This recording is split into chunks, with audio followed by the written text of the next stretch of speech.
महाभारत का युद्ध एक ऐसा महासंग्राम जो केवल धरती पर नहीं बल्कि समय और इतिहास के पन्नों पर सदा के लिए अमर हो गया।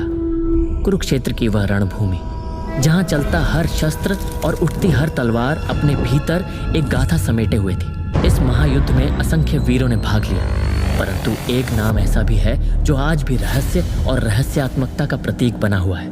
वो था अश्वत्थामा, महाभारत के सबसे रहस्यमयी और शक्तिशाली योद्धाओं में से एक। अद्वितीय अस्त्रों का स्वामी, एक दिव्य मणि का धारक और एक कालजयी चिरंजीवी, महान गुरु द्रोणाचार्य का पुत्र जो जन्म से ही वीरता का प्रतीक था, किंतु युद्ध के अंत में बन गया एक शापित योद्धा। नमस्कार दोस्तों, आज हम बात करेंगे महाभारत के एक महान और रहस्यमयी योद्धा अश्वत्थामा के बारे में। तो चलिए बिना किसी देरी के पहले आप चैनल को सब्सक्राइब कीजिए और फिर आरंभ करते हैं ये अद्भुत और अद्वितीय कथा। अश्वत्थामा का जन्म द्वापर युग के अंतिम चरण में हुआ था। वो काल जब धरती पर धर्म और अधर्म के मध्य संघर्ष अपने चरम पर था। उनके पिता थे महाभारत के महान आचार्य गुरु द्रोणाचार्य और माता थी कृपि जो एक तपस्विनी थी। जब अश्वत्थामा का जन्म हुआ तब उसके मुख से एक विलक्षण ध्वनि निकली, घोड़े के हिनहिनाने जैसी तीव्र गर्जना, जिसने पूरे आश्रम को कंपा दिया। इसी अद्भुत ध्वनि के कारण उस शिशु का नाम रखा गया अश्वत्थामा, जहां अश्व का अर्थ है घोड़ा और थामा का अर्थ है स्थिरता या शक्ति। किंतु अश्वत्थामा में केवल यह विशेषता ही नहीं थी, उसके मस्तक पर सुशोभित थी एक दिव्य मणि जो न केवल उसे अलौकिक तेज प्रदान करती थी अपितु उसे रोग, भूख और मृत्यु से भी परे बनाती थी। बचपन से ही अश्वत्थामा अपने पिता द्रोणाचार्य का गहन सम्मान करता था, उनके आदर्शों का पालन करता था, परंतु उसी के भीतर छिपा था एक उग्र, अभिमानी और क्रोधी स्वभाव। वो आगे चलकर उसके पतन का कारण बना। जब अश्वत्थामा का जन्म हुआ तभी से उसके मस्तक पर एक दिव्य मणि सुशोभित थी, मानो कोई ईश्वरीय वरदान जो विशेष रूप से उसी के लिए चुना गया हो। यह मणि केवल उसकी पहचान ही नहीं बल्कि उसकी शक्ति, उसकी ऊर्जा और उसकी रक्षा का अमोघ कवच थी। कहा जाता है कि इस मणि के प्रभाव से अश्वत्थामा सभी प्रकार के संकटों से सुरक्षित था, चाहे वे भूत प्रेत हों, दुष्ट शक्तियां अथवा कोई भी राक्षसी बल। न उस पर कोई जादू प्रभाव करता, न कोई श्राप उसे स्पर्श कर सकता था। इस मणि की शक्ति इतनी प्रचंड थी कि रणभूमि में भी अश्वत्थामा को पराजित करना असंभव था। जब वह अपना धनुष उठाता तो मणि से तेज प्रकाश फूटता और उसका तेज देखकर शत्रु के हृदय में भय समा जाता।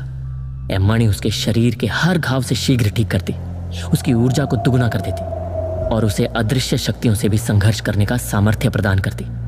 किंवदंती के अनुसार अश्वत्थामा भगवान शंकर का अंशावतार माना जाता है, इसीलिए यह मणि अश्वत्थामा को भगवान शिव की कृपा से प्राप्त हुई थी। यह मणि न केवल एक वरदान बल्कि एक विशाल उत्तरदायित्व भी थी, क्योंकि इस अपार शक्ति का यदि दुरुपयोग किया गया तो यह जीवन को विनाश की ओर भी ले जा सकती थी। और भविष्य में यही अश्वत्थामा की शक्ति का मूल स्रोत उसकी मस्तक की दिव्य मणि थी, परंतु उसकी असली ताकत और भी गहराई में छुपी थी। वह था उसके पिता द्रोणाचार्य द्वारा दिया गया अद्वितीय ज्ञान। गुरु द्रोणाचार्य स्वयं महाभारत के सर्वश्रेष्ठ योद्धाओं और आचार्यों में गिने जाते थे। उन्होंने अश्वत्थामा को शस्त्र विद्या, धनुर्विद्या और युद्ध नीति का संपूर्ण प्रशिक्षण दिया। अश्वत्थामा केवल एक पराक्रमी योद्धा ही नहीं बल्कि ज्ञान, आध्यात्म और मंत्र विद्या में भी निष्णात था। उसके पास केवल भौतिक बल नहीं बल्कि एक ऐसी आध्यात्मिक और मंत्र विद्या थी जो उसे सामान्य मनुष्यों से कहीं ऊपर ले जाती थी। महाभारत के अनुसार अश्वत्थामा को अनेक दिव्य अस्त्रों का ज्ञान प्राप्त था। उसके पास था ब्रह्मास्त्र, एक ऐसा परम अस्त्र जो स्वयं देवताओं द्वारा प्रदत्त था और जिसके प्रयोग से संपूर्ण सृष्टि भी विनष्ट हो सकती थी। इसके अतिरिक्त उसे नारायणास्त्र, ब्रह्मशिर अस्त्र और अन्य कई रहस्यमय आयुधों की सिद्धि प्राप्त थी जो उसे युद्ध भूमि में अजेय बना देते थे। किंतु जब किसी को इतनी अलौकिक शक्तियां प्राप्त होती हैं जो उसे देवताओं के समकक्ष खड़ा कर देती है तो उसके साथ आती है एक महान उत्तरदायित्व की छाया।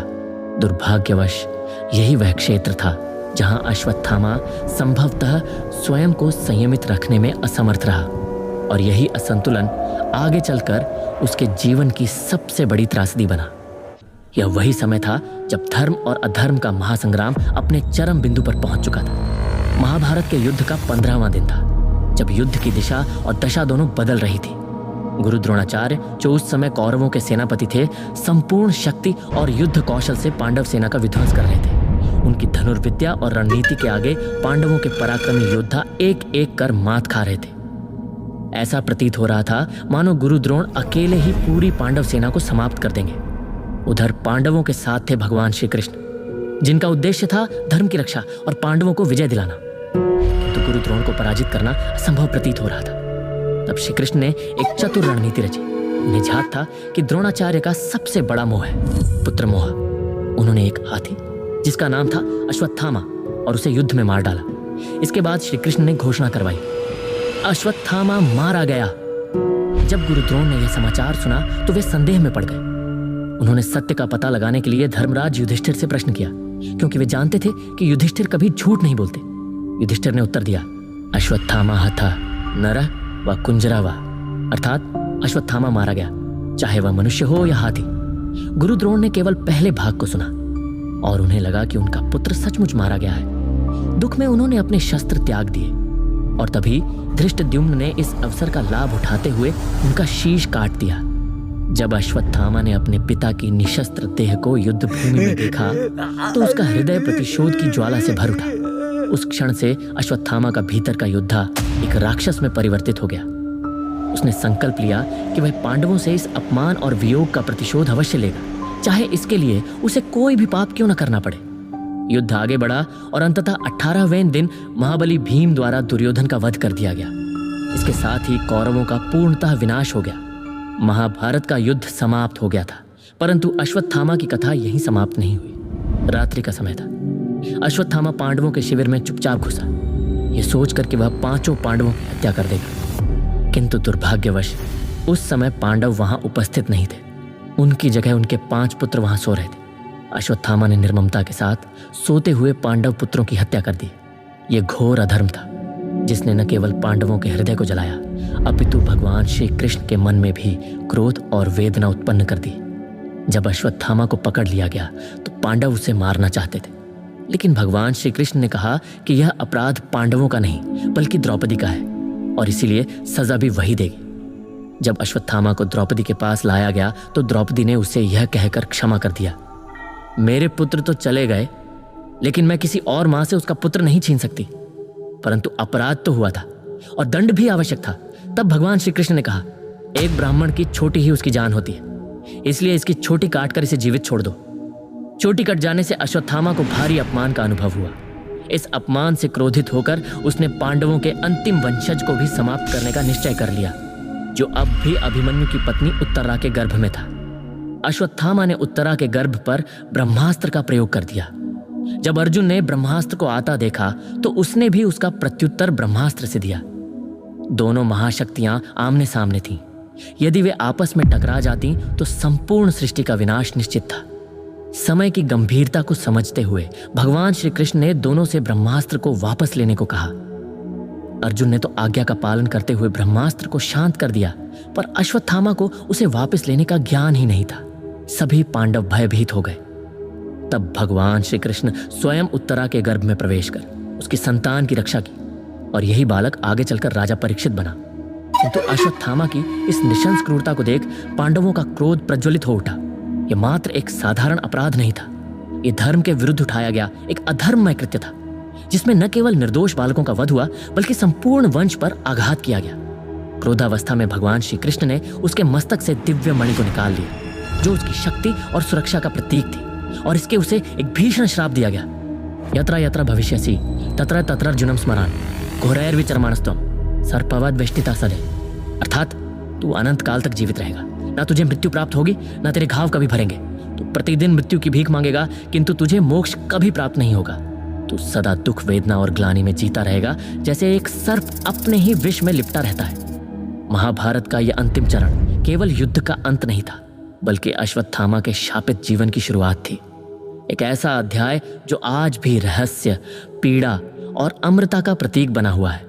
भगवान श्री कृष्ण के श्राप ने अश्वत्थामा के जीवन को ऐसे दोराहे पर ला खड़ा किया जहां न जीवन था न मृत्यु, केवल एक अनंत पीड़ा की यातना थी।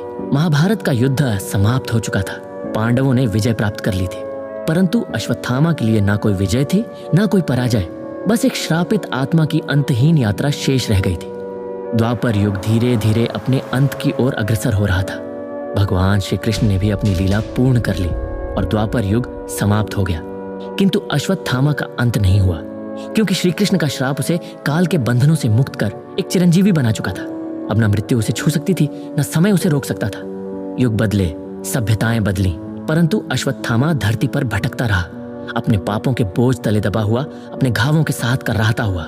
कहा जाता है कि अश्वत्थामा आज भी जीवित है। वह कभी घने वनों, कभी वीरान पर्वतों, कभी पवित्र नदियों के तटों पर भटकता है।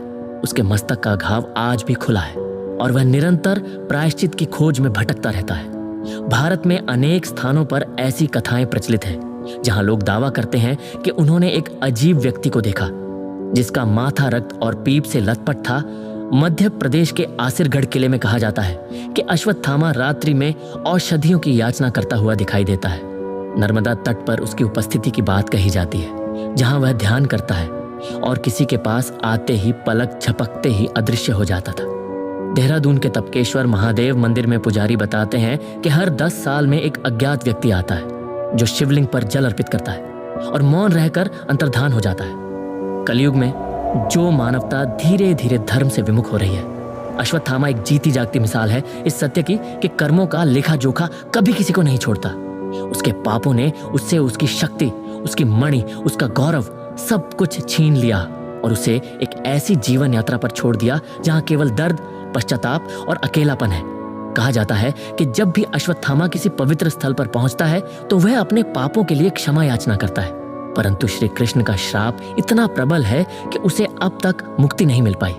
पुराणों में यह भी उल्लेख मिलता है कि जब कलियुग का अंत निकट होगा और अधर्म अपने चरम पर होगा, तब भगवान विष्णु का कल की अवतार होगा जो अधर्म का विनाश करेंगे और सत्य युग की पुनः स्थापना करेंगे।